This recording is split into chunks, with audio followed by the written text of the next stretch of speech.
terbuka menampilkan Princess Diana yang berada dalam pengaruh ilusi The Sovereign. Saat ini dia bertemu dengan Steve Trevor. Meskipun Wonder Woman telah mengatasi Lasso of Lies, Sovereign belum menyerah untuk mencoba menghancurkannya. Kali ini Wonder Woman dikurung ke dalam sel yang gelap, ditemani seekor tikus god yang berada di dekatnya. Wonder Woman benar-benar dalam keadaan yang terisolasi dari dunia nyata. Meskipun Wonder Woman merasa terkekang dengan kondisinya, Steve Trevor lah yang menjadi teman satu-satunya. Namun sayangnya Steve Trevor itu adalah Steve Trevor yang palsu, buatan ilusinya The Sovereign. Dalam penglihatan ilusinya, Steve Trevor selalu bertanya kepada Wonder Woman tentang bagaimana perasaannya setelah menjalani kehidupan selama ini. Diana Prince mengakui bahwasannya petualangannya itu tidak mudah baginya dan bahkan diam-diam telah mencaci dirinya sendiri karena tidak kuasa untuk menahannya. Dia bahkan berfantasi bagaimana seandainya dia membunuh Sovereign atas semua rasa sakit yang dia alami pada orang lain. Pada adegan ini mirip ketika Wonder Woman mematahkan leher Maxwell Lord pada saat peristiwa Infinite Crisis yang ada di serial Wonder Woman volume kedua edisi ke-219.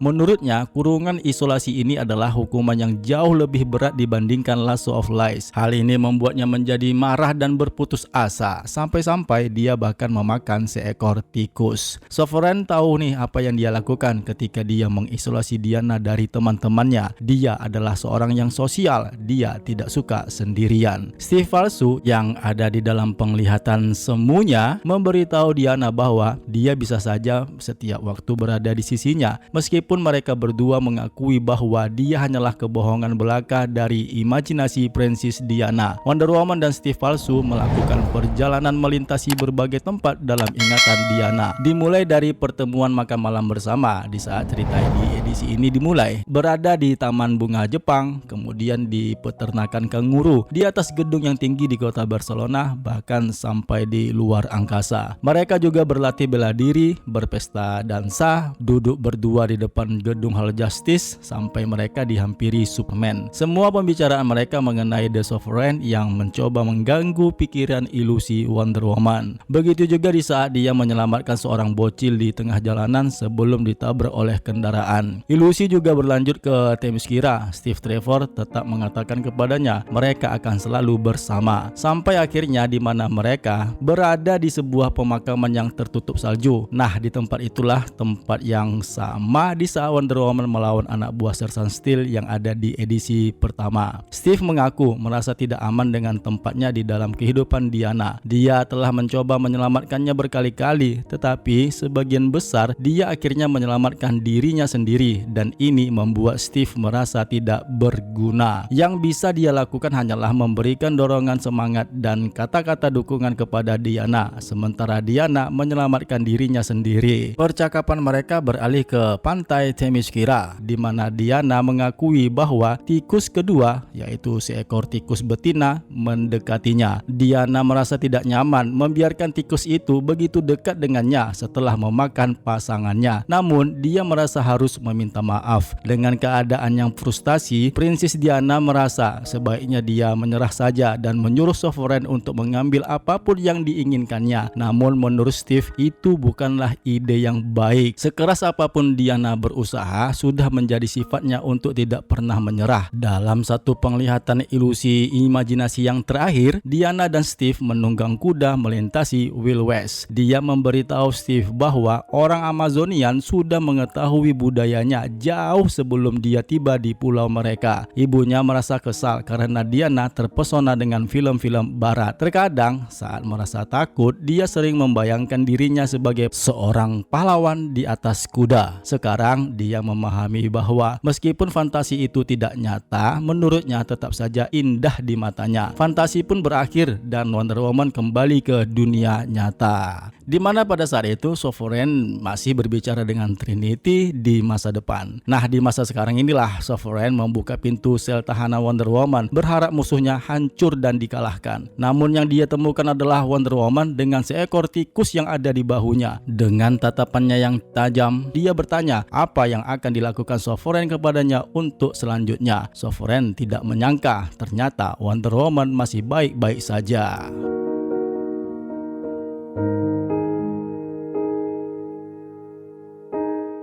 Cerita kedua melanjutkan tentang Trinity, World Venus ya bagian ke-6, di mana pada kali ini Trinity punya sedikit masalah. Dia dan teman-temannya bertarung melawan Cersei, sampai pada akhirnya penyihir Cersei mengucapkan mantra yang dapat mengubah kedua saudara angkatnya itu menjadi seekor anjing. Meskipun Cersei dikalahkan, Jon dan Damian belum kembali normal, jadi Trinity pun bertanya kepada Zatanna apakah ada yang bisa dia lakukan untuk membantu mereka agar terlihat normal kembali. Zatanna pun memberitahu Trinity bahwa sihir didasarkan pada kepercayaan dan secara teori. Trinity dapat membalikkan efek mantra tersebut dengan mengingatkan Jon dan Damian tentang siapa mereka. Trinity berupaya membuat kedua saudara laki-laki angkatnya itu bertingkah seperti pahlawan super atau meniru olok-olok jenaka mereka. Namun upaya tersebut ternyata gagal. Sebulan pun berlalu dan Trinity tidak tahu nih cara mengembalikan kedua saudara angkatnya menjadi normal kembali. Dia membawa mereka berdua ke pantai Themyscira yang kemudian melampiaskan rasa frustasinya atas ketidakmampuannya menyelamatkan saudara laki-lakinya. Namun di saat fajar, dia menemukan bahwasanya mantra Cersei sudah habis limitnya. Tentu saja Jon dan Damian kembali dengan keadaan yang normal. Ketika kedua saudara angkatnya itu sadar kembali, ternyata tidak ada ingatan sekecil apapun di saat mereka menjadi anjing. Hal ini membuat Trinity menjadi penasaran dan terdiam.